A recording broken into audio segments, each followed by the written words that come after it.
Hello दोस्तों, सभी को प्रणाम, सभी को राधे राधे। कैसे हैं आप लोग? उम्मीद करती हूँ सब अच्छे होंगे और अच्छा होना भी चाहिए, खुश होना भी चाहिए। हमारा मूल कर्तव्य है अपने आप को खुश रखें, खुश रखें, शांत रखें। मन जितना भटकेगा उतना अशांत होंगे और उतना ही चीज़ों को खराब करेंगे। तो मन को शांत रखो, खुश रहो और उसके बाद अपने जीवन के लक्ष्य की ओर जाओ। तो आज मैं जिस टॉपिक पे बात करने जा रही हूँ, थंबनेल देख के आपको पता चल ही गया होगा कि नार्सिसिस्ट पर्सन की वजह से उनके परिवार को के साथ क्या होता है, किसको वो फायदा देते हैं और किसको नुकसान देते हैं। मैं आज नार्सिसिस्ट पर्सन की तारीफ करूँगी कि ये लोग इतने बुद्धिमान होते हैं, इनके अंदर प्रचुर मात्रा में बुद्धि होती है।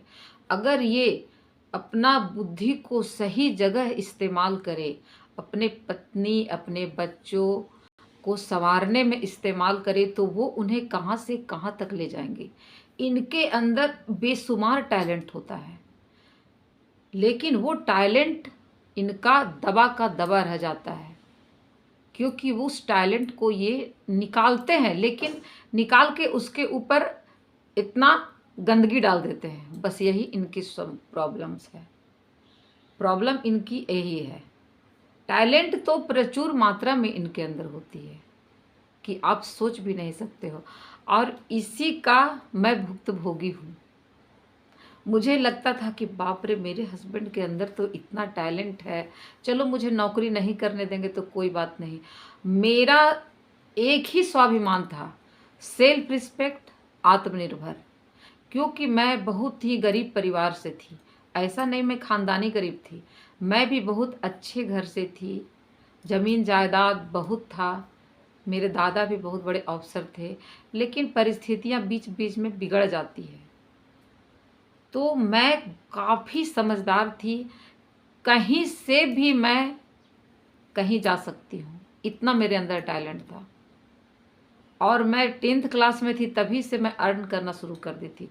मैं बहुत ही बिजनेस माइंडेड हूँ, लेकिन जब शादी हुई तो मैंने कॉम्प्रोमाइज़ पे कॉम्प्रोमाइज़, कॉम्प्रोमाइज़ पे कॉम्प्रोमाइज़ करते गई, और मैं फाइनेंशियली इतनी बुरी हो गई कि मैं 10 रुपया, जो लड़की इतनी स्वाभिमानी, जिसको अपने पति से भी पैसा मांगने में बेइज्जती फील हो, मैंने आज तक, मेरे सास ससुर दोनों सर्विस में थे, घर में भी अच्छा खासा अनाज वगैरह हो जाता था, तो मैं सास ससुर के भी आगे कभी हाथ नहीं फैलाती थी कि हमको 100 रुपया चाहिए। मांगना मुझे पसंद नहीं था, ये अभिमान नहीं, मेरा स्वाभिमान था। क्योंकि मैं खुद अर्न करना जानती थी, लेकिन कैसे करती। इतना क्लेवर इंसान था जो मुझे जानता था कि ये बहुत आगे तक जा सकती है। वो किसी तरह तिकड़म लगा करके मुझे मानसिक प्रताड़ित करते करते मेरे सारे जो नॉलेज था, सारी बुद्धि थी, सबको ख़त्म कर दिया। अब बताती हूँ कि ये लोग चालाकी, घर में चालाकी करके क्या करते हैं। ये लोग चालाकी करके अपने माँ बाप, जैसा मैं देखी हूँ, जैसा मेरे साथ हुआ है। और मैं एक चीज़ बोलूँ, मैं अब एक नॉर्मल इंसान नहीं हूँ। जो लड़की 4-4 बार सुसाइड कर ले और वो बच जाए, तो आप उसको क्या बोलोगे। एक बार तो मेरी सास भी चली गई थी, तो मुझे नहीं लगता कि मैं वही हूँ। मैं अपने आप को ऊपर वाले को सौंप चुकी हूँ। बस मैं वो नहीं हूँ जो मैं पहले थी। मैं अब ना किसी से डरती हूँ, ना किसी से दबती हूँ। हाँ, सम्मान करती हूँ लोगों का जो मुझे रिस्पेक्ट देते हैं। पहले मैं उन लोगों का सम्मान करती थी जो मुझे गाली भी देते थे, लेकिन अब मैं वैसे लोगों का सम्मान भी नहीं करती हूँ और अपमान भी नहीं करती हूँ। अपनी दुनिया में खुश हूँ, किसी से मेरा कोई कांटेक्ट नहीं है, परिवार रिश्तेदार। क्योंकि ऐसे लोग अपने पार्टनर को हर जगह से डिस्कनेक्ट करवा देते हैं, उनको बहुत खुशी मिलती है। हर जगह से परिवार से, समाज से, बच्चों से, वो इसमें अपनी खुशी समझते हैं। हर लोग मुझसे डिस्कनेक्ट हो गए, मैं भी सबसे डिस्कनेक्ट हो गई। आप लोगों को विश्वास नहीं होगा, जो लड़की शादी के पहले एक बूंद मेरे आंख में आंसू नहीं आता था। रोना किसको बोला जाता है मैं नहीं जानती थी। मैं इतनी बोल्ड लड़की थी। पर्वत को चीर कर पानी जैसे निकलता है उस तरह की मैं महिला थी। शायद इसी वजह से मैं आज तक जिंदा हूँ और झेल रही हूँ। और आपको मेरे चेहरे है ना, इस पे आपको जरा सा भी पता नहीं चलेगा कि मैं किन किन परिस्थितियों से निकल कर आई हूँ। जिन परिस्थितियों से मैं निकल कर आई हूँ उन परिस्थितियों में लोग फंदे में झूल जाते हैं, और मैं भी झूली, लेकिन मैं बच गई। भगवान मुझसे क्या कराना चाहता है आई डोंट नो, मैं नहीं जानती हूँ। हाँ, लेकिन अब बात कर रही हूँ कि मैं शादी में भी मैं नहीं रोई। मैं अंदर से रो रही थी कि मैं अपने साथ क्या कर रही हूँ, मैं कैसे उस घर में रहूँगी। मुझे कुछ समझ में नहीं आ रहा था। लेकिन मैं अपने पेरेंट्स को रुलाना नहीं चाह रही थी। मैं उन लोगों से बहुत प्यार करती थी। मेरी माँ को शायद आज तक पछतावा है कि वो भी अपनी आर्थिक समस्या से निकलने के लिए अपनी बेटी का ऐसे घर में शादी की, लेकिन मेरी माँ को कोई फ़ायदा नहीं हुआ सिवाय नुकसान के। मैंने अपनी माँ को शादी के पहले, जो मैं अपनी माँ को आर्थिक रूप से जो भी मेरे पास 100-200 उस समय होता था, मैं खड़ी रहती थी, मैं देती थी।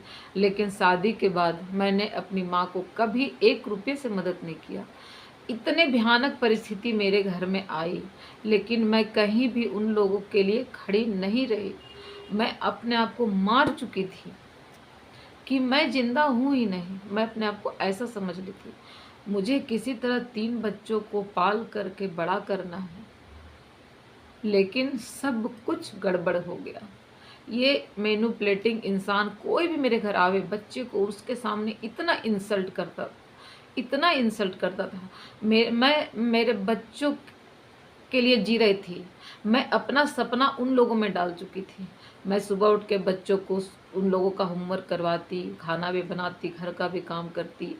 मैं एक दिन भी अपने बच्चों को बिना नहाए स्कूल नहीं जाने देती थी। अब बच्चे भी मेरे अच्छे थे। मेरी बड़ी बेटी इतनी शांत और इतनी अच्छी लड़की थी कि क्या बताऊं। उसको देखकर मुझे लगता था कि मैं ही उस सपने में मैं जी रही हूँ। वो सुबह रात में अपना सारा ड्रेस वगैरह, बुक वगैरह सब आयरन करती थी, बेड सीटती थी, और पढ़ाई करके अपना होमवर्क करके अपना बैग सरियाती थी। इतना अच्छा मैं घर का माहौल रखी थी, क्योंकि उसमें उस समय नार्टिज्म का 50% गुण था। मैं इस चीज़ को झेल रही थी। उसके बाद धीरे धीरे उसकी पावर बढ़ी जब वो प्रॉपर्टी वगैरह सेल करने लगा और अपनी मनमानी करने लगा, और लोग उसको, परिवार वाले सपोर्ट करने लगे। मैं चीखती चिल्लाती, सबसे लड़ती, रोती गिड़गिड़ाती कि कोई से मदद नहीं करो, लेकिन किसी ने भी मेरा नहीं सुना। कोई भी इस परिवार का इंसान ने मेरा नहीं सुना। और मेरे बच्चों को फिर जो आफत आई, मेरे बच्चे पहले तो मारते ही थे, बच्चे लोग को इतना मारते थे कि कहने का नहीं। हर रोज़ हमारे घर मार पीट, लड़ाई झगड़ा होता ही था। लेकिन उसके बाद एक्सट्रीम लेवल का होने लगा, इतना होने लगा कि मेरे सभी बच्चे मिसगाइड हो गए। मेरे होनहार बच्चे बदतमीज की श्रेणी में आने लगे उस इंसान की वजह से। और मैं देखती रही, क्योंकि मैं फाइनेंशियली बहुत वीक थी। वो आदमी जो पूरा प्रॉपर्टी सेल कर रहा है, वो अपनी खुशी के लिए बाहर खर्च कर रहा है, दूसरों को खुश कर रहा है, दूसरे को सपोर्ट कर रहा है, दूसरे को खिला रहा है, पिला रहा है, एंजॉय कर रहा है। वो उसी को अपना जीवन शैली मान लिया था। घर में बच्चों के लिए क्या करना है, घर में कैसे रहना है, उसे कुछ पता नहीं। और घर आकर के मेरे बच्चे जब पढ़ाई कर रहे हैं, बच्चों का किताब छीन लेना है, बच्चों को मारना है। तीनों बच्चों को इतना मारपीट मेरे साथ साथ उसके बच्चों के साथ भी हुआ कि मेरे बच्चे किताब छूना बंद कर दिए। जिन बच्चों की के लिए मैं अपना पूरा जीवन न्यौछावर कर दी, अपने कैरियर को आग में झोंक दी, उन बच्चों का भविष्य अंधकार कर दिया इस इंसान ने। क्योंकि जो मैं नहीं कर सकी वो मैं चाहती थी मेरे बच्चे करें। मैं 3 ब्लैंक चेक तैयार कर रही थी और मेरे बच्चे तैयार हो भी रहे थे, और फैमिलीज बहुत खुश हुए कि जो बच्चे CGPA 9 और 10 लाने वाले, स्कूल में कैप्टन बनने वाले बच्चे पढ़ाई छोड़ दिए। कैसे पढ़ पाएगा कोई बच्चा जिसके घर में रोज इतनी आसान। ये बात कोई फैमिली वाला समझने वाला नहीं था, क्योंकि बाहर वो इंसान, इस तरह के इंसान इतने खुश मिजाज होते हैं, इनके लिए समाज रिश्तेदार से बढ़कर कोई नहीं होता है। और ये परिवार को फ़ायदा नहीं देते हैं, ये अपने माता पिता का नुकसान करते हैं, पत्नी का, बच्चों का, अपने घर का नुकसान करके, और ये बाहर वालों को फ़ायदा देते हैं अपने। और इनके अंदर गजब का टैलेंट होता है। ये बाहर वालों का हर काम ऐसा करेंगे कि जैसे कोई फरिश्ता कर दिया। हर लोगों के लिए अवेलेबल होना, कोई भी प्रॉब्लम किसी का हो वो तुरंत सॉल्व कर देंगे। इतने अच्छे, इतने स्मार्ट बाहर वालों के लिए कि मत पूछिए। 10th होते होते मेरे घर की पूरी, मेरे बड़ी बेटी 10th में थी ही। अब आप लोग बोलिएगा कि मेरे घर का खर्चा कैसे चलता था। मेरे घर का खर्चा बहुत हिसाब से मैं चलाती थी। मेरी मदर इन लॉ का पेंशन वो दोनों बेटों को देती थी, बस उसी से बच्चे की फीस, घर का रेंट और जो हुआ खाने का खर्चा, बहुत मुश्किल से मैं घर का खर्च चला रही थी। क्योंकि मैं 3 बच्चों को लेकर कहाँ जाती, कहीं भी स्टैंड होने के लिए साल 6 महीना लगता है। बच्चे अच्छे स्कूल में पढ़ रहे थे, बहुत अच्छे नहीं लेकिन अच्छे स्कूल में पढ़ रहे थे। जो भी मेरे सब्सक्राइबर मुझे पहचान रहे हैं, मुझे जान रहे हैं, वो समझ सकते हैं। मैं लोगों को उतना नहीं बता पाऊँगी कि मैंने किस तरह से अपने बच्चों को पढ़ाया है। आज मेरे बच्चे का पढ़ाई लिखाई, उसका भविष्य अब उन लोगों के हाथ में है। बच्चों को मेरे प्रति इस तरह से बात करना कि सबसे बुरी माँ मैं हूँ, इस तरह से मेरे बच्चों को हर रोज़ बच्चे भी कंफ्यूज हो जाते हैं कि मम्मी अच्छी है कि पापा अच्छे हैं। मैं बच्चों को कन्विंस नहीं कर पाती थी। मैं कैसे बाप के प्रति बच्चों को भड़काऊँ, मुझे समझ में नहीं आ रहा था। एक महिला का एक कर्तव्य होता है, एक अच्छी पेरेंट्स का, कि वो ना पिता के प्रति भड़काए ना माँ के प्रति भड़काए। लेकिन मैं क्या जान रही थी कि ये इतना मानसिक रूप से बीमार इंसान है जो अपने ही बच्चों का भविष्य खा जाएगा और उसे कोई प्रायश्चित नहीं। मेरी बड़ी बेटी घर छोड़ करके, 12th पास करके घर छोड़ करके जाने लगी। मैं उस दिन इतना रोई कि मत पूछो। रोते रोते 25 सालों से मेरी आँख का रेटिना सूख गया। ये जो चश्मा देख रहे हैं पावर का, ये इतना पावर का चश्मा है कि इसको खोलने के बाद मैं अंधी हो जाती हूँ। मेरे शरीर का एक एक अंग में चोट है। मेरी शादी के बाद ये हाथ जो है ना, इस जगह 5 जगह काटा हुआ है। ये हाथ बेवजह सिर्फ दबाने के लिए मुझे मारा जाता था और मैं मार के डर से फिर भाग जाती थी। ये आना जाने का सिलसिला लगा रहा और मेरे ससुराल वालों ने मुझे भगौड़ी का मुहर लगा दिया। अपने भाई को कभी भी उन लोगों ने नहीं समझाया।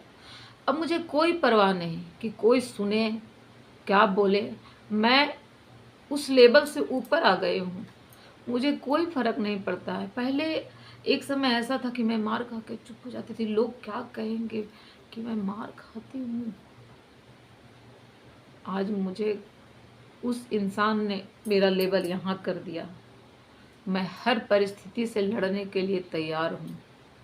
लेकिन आज में भी मैं बदतमीज नहीं बन पाई।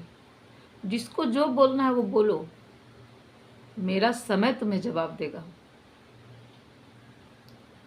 लोग सब समझते हैं कि कौन सही है कौन गलत है, लेकिन उनके लिए खून का रिश्ता सबसे बड़ा है। उनके लिए बच्चे और मैं कोई महत्व नहीं रखते हैं। उनके लिए उनका अपना जो खून का रिश्ता है, उसके लिए वो किसी भी हद तक गिर सकते हैं। और ये लोग अपने रिश्तेदार के, अपने दोस्त के, अपने सोशल स्टेटस जो है बाहर में, जो उनका एक अपना रुतबा है, वहाँ अपने हैं। ये लोग इतने सुंदर और समझदार बाहर में होते हैं। बात करने की टेक्निक इनके अंदर इतनी अच्छी होती है कि ये हर किसी को मैनिपुलेट कर सकते हैं। तो फायदा किसका हुआ? बाहर वालों का। नुकसान किसका हुआ? घर वालों का। ये खुद भी फाइनेंशियल इनका स्तर बहुत गिर जाता है, लेकिन ये अहंकारी इंसान कभी भी नहीं करता है कि मैं इतना टूट और गिर गया हूँ।